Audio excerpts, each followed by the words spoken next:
So we don't think there is anything we've done or anything we've said that will worsen the situation between South Africa and Adolf Hitler of a modern day called Donald Trump. So we're fighting.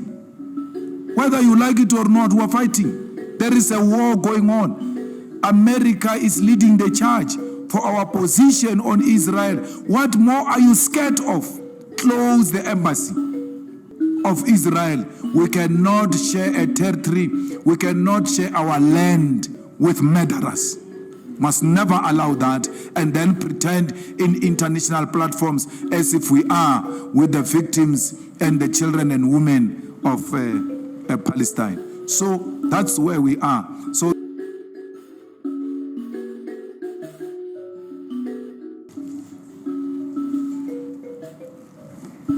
thank you very much. I hope I'll be audible from here. Look, the footage that is being played at the Oval Offices is being used to peddle lies about South Africa. And therefore, that cannot be used to persuade us to retreat from our stance, because there is nothing that we are saying which will strengthen the case for South Africa against Trump's position, which is very clear of isolating South Africa. It doesn't matter what you say. It doesn't matter what you do. The man has taken a decision to go against South Africa, not for what the EFF says, for the South African government position against Israel. Taking the Israeli government to International Court of Justice is what has offended the USA. The relationship of South Africa with China, with Russia, with Brazil and India, our participation in BRICS is what has offended the USA. So it doesn't matter whether the EFF video is played or not. That is actually trying to find a reason, because you have no other reason to attack South Africa and isolate it for its stance on Israel. So we don't think there is anything we've done or anything we've said that will worsen the situation between South Africa and Adolf Hitler of a modern day called Donald Trump. So it doesn't matter how many times you go to the Oval Office. Our president went there with his clowns to go and try and explain themselves, and it didn't work. The biggest clown of all of them is Kumbuzo Nchabeni, who came to me at the funeral of Didi Mabuza, unprovoked, and said to me, no, after that Oval Office meeting, Trump has assured her that he's going to attend the G20. Even Elon Musk, who's her friend, I don't know how they're friends, whether she was being boastful to me or what, for what purpose, I don't know, assured her that Trump is going to attend the G20. I'm talking here a minister of state security who has got no capacity to actually detect that there is no such a thing that is going to happen at the G20. So really, South Africa must just assume its position and concentrate on internal investment, beneficiation, grow our economy, while we are still trying to find other international trading partners. This is not going to end with Donald Trump as regime. Whoever says when Donald Trump leaves, this will change, it's not true. You know that Israel controls the USA. Whoever is going to come after Trump is going to be told that South Africa is hostile to Israel, and therefore America has got no business with South Africa. So for as long as South Africa maintains its position against Israel, you must know that whatever happens, even if Trump dies tomorrow, we're still in a serious crisis for a very long time, and we need to prepare ourselves for this battle which is ahead and which needs to be confronted with determination and without fear. I don't know of any Dudu who's facing any charges of any arrest for taking people to Russia. I saw people opening cases against her, and I'm very conflicted because Dudu, anyway, she's my friend. So maybe SD should have responded to that one. So I just saw people line up going to a police station to open a case, and then I saw her also line up to open a case against another person, and all of that. So as far as I'm concerned, SG, unless I'm wrong and I can be corrected, there are no charges against Dudu Zile for taking people to Russia. So let's not be ahead of ourselves. Let's allow the process to take its own course. And if she's charged, and if she's engaged in illegalities, the law must take its own course, and she must be held accountable if she has done that. But until then, let's not be driven by some excitement. Let's wait until we hear. I know she's in court for I see you, for tweeting I see you, July unrest, and then they said she incited the violence. And then they charge her for something she said after. So the violence takes place, and then they burn a truck or they steal chickens from a truck or a mall or something. Then she says after, I see you. Then they say that tweet incited the stealing of chicken. But by the time she said, I see you, the chicken was stolen.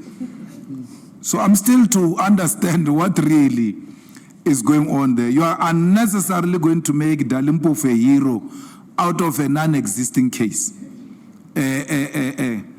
So that's my issue. But well, she's before courts, and she's going to answer to that. We support, I said, the motion of no confidence. You know, you need to differentiate between supporting a party and supporting a motion. So there is a motion on the table, irrespective of who put that motion. If the motion makes sense to the EFF, we'll support it. We supported a motion in Parliament of motion of no confidence against Zuma put by DA, which we have serious ideological differences with. But the motion at the time made sense, and we supported it. The motion in Gauteng didn't make sense. Panyaza has made blunders. Panyaza is not our favorite cup. If there was a way, we should have our own preferred premier as the EFF. But you're not going to use your issues with the ANC in Gauteng to destabilize government for political expediency. We're not going to allow that. And therefore, we refuse to align ourselves with that motion. We are an organization inspired by superior logic. It doesn't matter who you are. If you make sense, we'll agree with you. We're not petty like that. We're not kids. We're not girlish. We're not girls in high school. It doesn't matter how you agree or disagree with them. As long as you don't agree with them on something, you disagree on everything.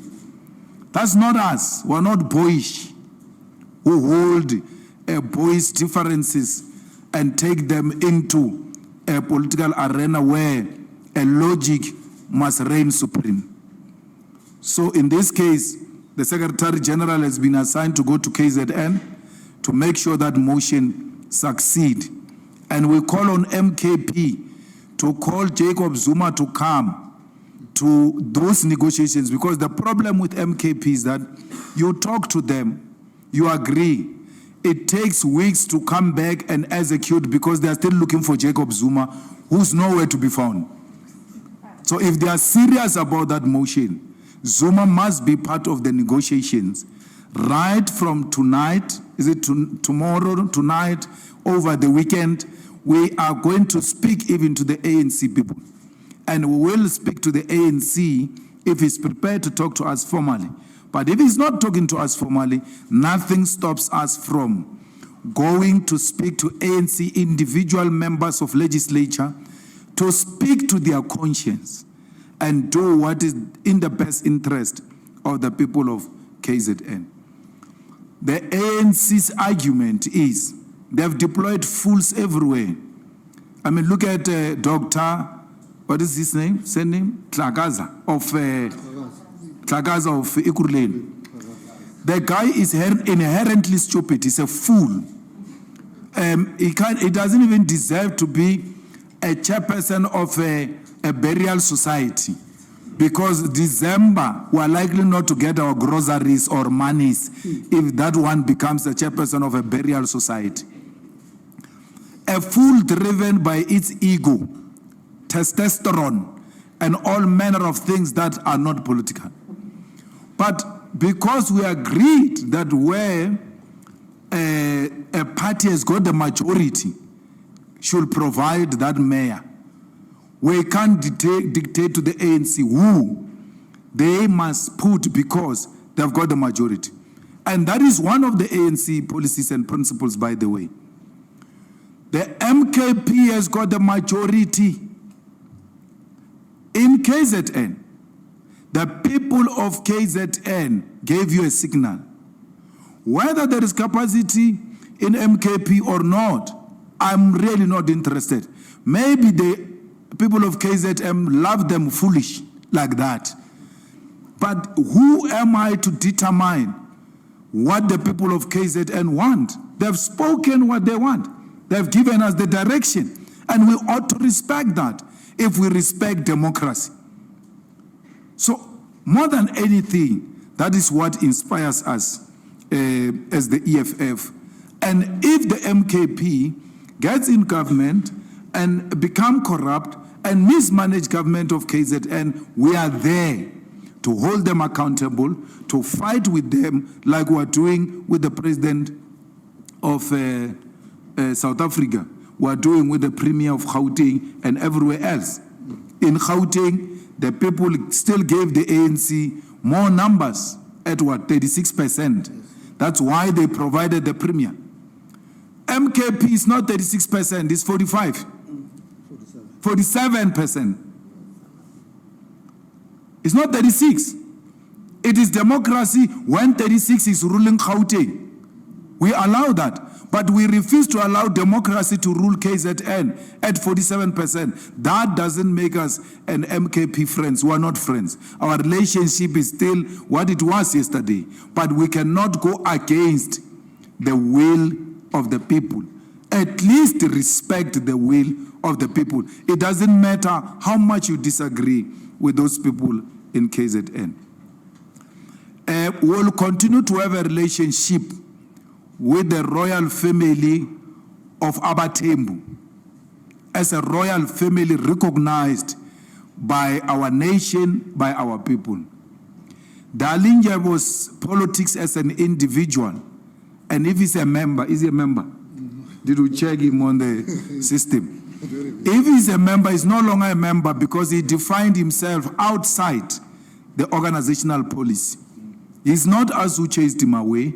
If he's a member, he chased him away. So you have no business, none whatsoever, with being a member of the EFF. But do we require kings to be members of the EFF for us to have a relationship with the kingdom? No. Musizulu is not a member of the EFF.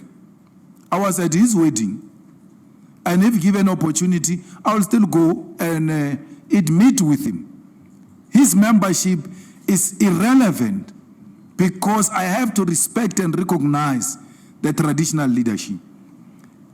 As it were, actually, the kings should not be allowing themselves to join political parties. Because mushate ke mushate wa bana ba mushate ka mokana ga bona. All of us belong to that royal house. So if I stand here and say we're fighting with Abatembu as a royal family and the kingdom, it means Vuyanu will have to choose between the EFF and Abatembu. And we cannot do that because of an individual political action of a king who decided to be completely out of order. The king of our Tembu is not a politically amateur individual. He's a trained soldier. He's from exile. He's politically trained. He understands very well the problem between Israel and Palestine. For whatever reason, he decided to do what he did. We completely disagree with that. And therefore, in our membership system, we will never have an individual who side with Israel. Never, ever. Remember, we're still fighting now for Parliament to implement a motion of no confidence, a motion passed by Parliament to close the Israeli embassy. Till to date, Ramaphosa pretends to be fighting Israel's genocide, yet the embassy of Israel is still open against a parliamentary motion that has passed. They do a domestic work of pretending to go to court and all of that. The real action will be to close this Israel. We are fighting. Whether you like it or not, we are fighting. There is a war going on. America is leading the charge for our position on Israel. What more are you scared of? Close the embassy of Israel. We cannot share a territory. We cannot share our land with murderers. Must never allow that and then pretend in international platforms as if we are with the victims and the children and women of Palestine. So that's where we are. So you see me tomorrow Esbayin with Ndalinjab. Don't say, what is that thing they call us? Flip-flopping. Melenyathele. Kukumkan kahlele. Kukumkan. Because that's who we are. It doesn't matter how I feel about his political views. Don't get it twisted. So these ANC people who treat him badly because politically doesn't agree with them, it's wrong. It shows political immaturity. Because whatever happens, recognize that kingdom and give it the respect it deserves. Some of the things he's doing, he's being pushed away because of the way he's being treated, but it's still it's not justifiable for what he did. Being a revolutionary does not mean you must commit suicide. You said I must not be too hard, so let me not be too hard on you. That's why revolutionaries take guns and shoot at the enemy and fight the enemy. They don't say because we are revolutionaries, let's appear in front of enemies and the enemy must shoot us and kill us to demonstrate we are revolutionaries. That is committing suicide. That's not revolutionary. Actually, that is being a suicide bomber. We're not suicide bombers. I've been found guilty, not because I committed crime, because she's punishing me for my political views and using a non-existing criminal matter which is not there. Let me school you a little bit without fighting so that when you are at holidays, like Senzo Mukunu, you reflect on this thing, but don't announce any dissolution of PKTT. We apply for 174, me and Adrian, 174. Thank you, Africa. Mama Africa. Oh, yeah. You make Africa great. Thank you, Africa. Thank you, Africa.